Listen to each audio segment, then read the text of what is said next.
शांति की शक्ति से शांति जग में लानी है। ओम शांति। शांति की शक्ति इस चैनल में आप सभी का स्वागत है। ऐसा कहा जाता है कि stress is the root of all suffering.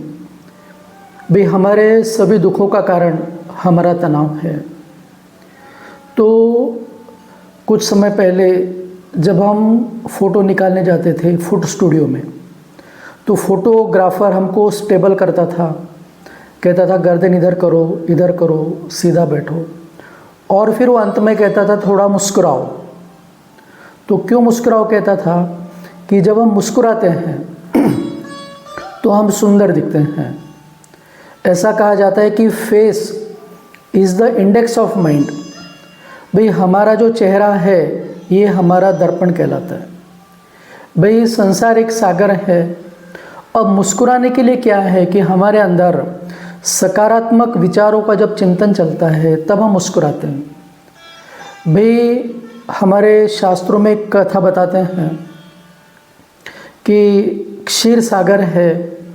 क्षीर सागर में शेषनाग के ऊपर विष्णु जी लेटे हुए, आंखें बंद करके, और लक्ष्मी उनके पांव दबा रही है, और विष्णु जी मुस्कुरा रहे हैं। तो जब भी कोई मुस्कुराता है तो हम सोचते कि भाई ये बिना बात क्यों मुस्कुरा रहा है। तो लक्ष्मी जी उनसे पूछती हैं, भाई क्या बात है, आप क्यों मुस्कुरा रहे हैं। तो विष्णु जी कहते हैं कि मैं गीता ज्ञान का सिमरन करके मुस्कुरा रहा हूँ। तो आज आप देखो कि विष्णु के क्या पैर दुखते होंगे जो लक्ष्मी पैर दबाएंगी। तो लक्ष्मी अर्थात संपन्नता का प्रतीक है, और यह संसार सागर है। इस संसार सागर के अंदर हमारा जीवन शेषनाग के ऊपर लेटने जैसा ही है। शेषनाग अर्थात समस्याओं का प्रतीक है। उसके जो 5 फन है ये 5 विकारों का प्रतीक है। तो हमारे चारों तरफ समस्याओं का बाजार है, लेकिन अगर हम सकारात्मक विचारों का चिंतन करते हैं तो फिर हम मुस्कुराते हैं, और लक्ष्मी अर्थात संपन्नता हमारे कदमों में रहती है। तो कहने का तात्पर्य यह है कि ऐसा कहा जाता है भगवान के प्रति कि तन मन धन सब आपको अर्पण है। तो तन भी सुंदर, मन भी सुंदर। भाई सुंदरता के लिए तन भी सुंदर चाहिए और मन भी सुंदर चाहिए। अब तन सुंदर कब रहेगा, जब हम फिजिकली फिट रहेंगे। अब शारीरिक भी डिसीज होते हैं। डिस इज का मतलब है कि जब हम सहज नहीं रहते, और जब हम सहज नहीं रहते हैं कुछ डिसीज आती है तो हमारे बॉडी का टेम्परेचर बढ़ जाता है, तो हमको मेडिसिन लेना पड़ता है। ऐसी सांसारिक परिस्थितियां हमको असहज करती है, उसको हम कहते हैं मानसिक डिसीज। उस समय हमारा दिमाग गर्म हो जाता है। जब दिमाग गर्म हो जाएगा तो आंखें लाल होंगी, जबान से न कहने वाले शब्द निकल जाएंगे, हमारा स्वयं पे नियंत्रण हट जाता है। तो मेंटली हम अपसेट हो जाते हैं। तो जैसे शारीरिक बीमारी के लिए मेडिसिन है, ऐसे मेंटली सेट रहने के लिए मेडिटेशन है। तो आप देखो कि हर व्यक्ति ये सुंदर दिखना चाहता है, भी मुझे स्मार्ट रहना है। स्मार्ट का मतलब क्या है, भी तन का स्मार्टनेस क्या है कि वो फिजिकली फिट हो, ठीक ठाक रहे। मन की सुंदरता क्या है, तो स्मार्ट का लॉन्ग फॉर्म है कि stress management and right thinking. भी अगर हम स्ट्रेस को मैनेज करते हैं और सही सोचते हैं तो हम मन से स्मार्ट बन रहे हैं। अब स्ट्रेस क्या है, तो हमको अपने स्ट्रेस की पहचान ही नहीं है। भी जैसे बच्चा जन्म लेता है तो मृत्यु तक उसको तनाव तो हर घड़ी उसके आसपास में। भाई तनाव, जब दर्द उत्पन्न होता है तो तनाव होता है। आप देखो छोटा बच्चा जन्म लेगा तो दर्द में जन्म लेता है।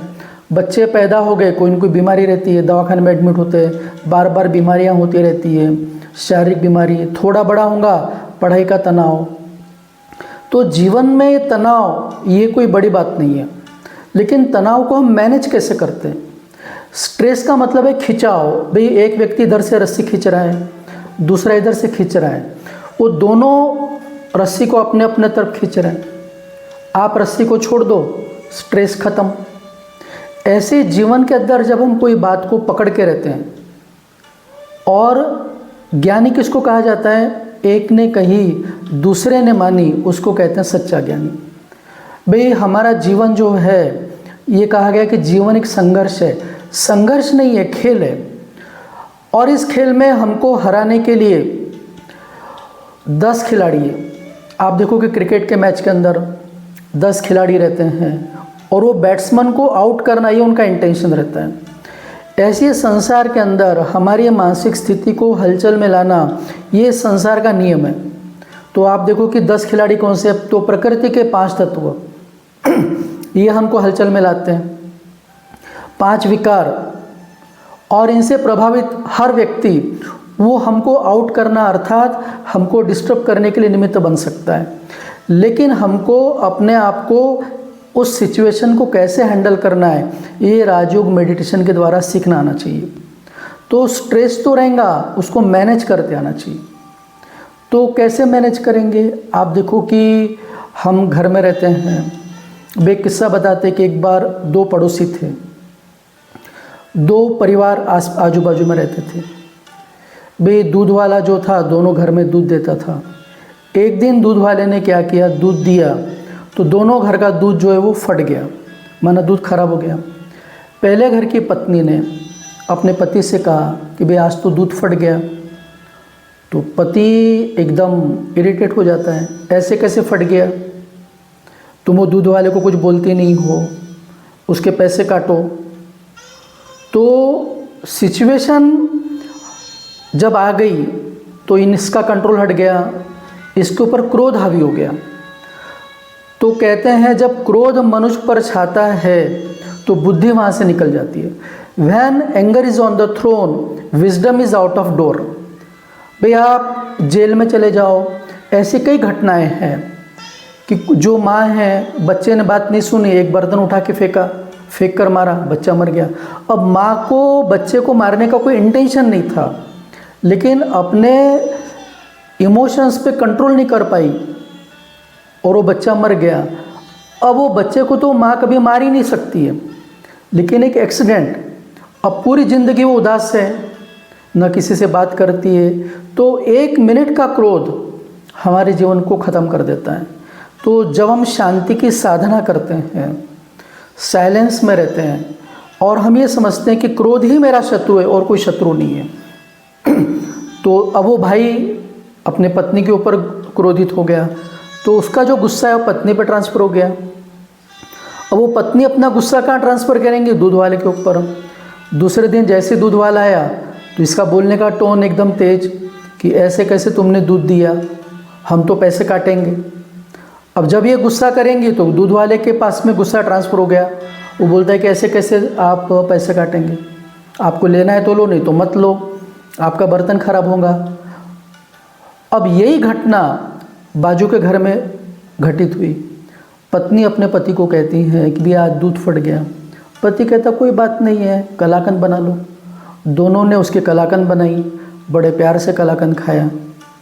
दूसरे दिन जब दूध वाला आया तो पत्नी बोलती कि भैया कल आपने जो दूध दिया था वो दूध तो फट गया था। तो दूध वाला बोलता है बहन जी कोई बात नहीं, आज आप दूध ज़्यादा ले लो। तो सिचुएशन वही है, लेकिन उसको मैनेज कैसे करते हैं ये हमारे हाथ में रहना चाहिए। जब हम परिवार में रहते हैं तो कैजुअल रहते हैं, तो परिवार में रहना ये कमिटमेंट है। भी जानवर जो है वो मनमानी करता है, मनुष्य परिवार में रहता है। तो परिवार में जब हम झुकते हैं, सहन करते हैं, अपने परिवार के सदस्यों के स्वभाव को जानते हैं और उनके साथ में कैसे तालमेल से चलना, ये हम ज्ञान के द्वारा सीखते हैं। परमात्मा से शक्ति लेकर हमारे अंदर बड़ी बात को छोटा करने की ताकत अगर आ जाती है, तो देखो कि भगवान हमको ये सिखाते हैं कि जीवन में शक्तियाँ तो चाहिए, लेकिन गुणों का भी विकास चाहिए। क्योंकि जब हम गुणों के ग्राहक बनते हैं, भी हम जिनके साथ में रहते हैं उनके गुणों को हम देखते हैं, तो वो गुणों को ढूंढना पड़ता है, गुण दिखते नहीं है। अपनों की कमियां ये हमको बहुत पता रहती है। आप देखो एक मक्खी है, वो मक्खी फूलों पे बैठेंगी, वो शहद तैयार करती है। दूसरी मक्खी गंदगी पे बैठती है, वो बीमारी फैलाती है। अगर हम अपनों की कमियों को देखते हैं तो हम मानसिक बीमारी के गुलाम बन जाते हैं। लेकिन अगर हम उनकी अच्छाइयों को देखते हैं, एक तो अच्छाई होंगी, वो अच्छाई को देखो। और अगर हम समझते हैं कि वो बहुत ही बुरे हैं, इसका मतलब हम भी अच्छे नहीं हैं। क्यों? क्योंकि हमको वो अपने कर्मों से मिले। अगर वो अच्छे नहीं, इसका मतलब हमारे कर्म बुरे हैं। इसीलिए जब हम हर बात के लिए स्वयं को जिम्मेवार समझते हैं तो हम अपने अंदर परिवर्तन लाते हैं। तो तनाव को कैसे मैनेज करना है?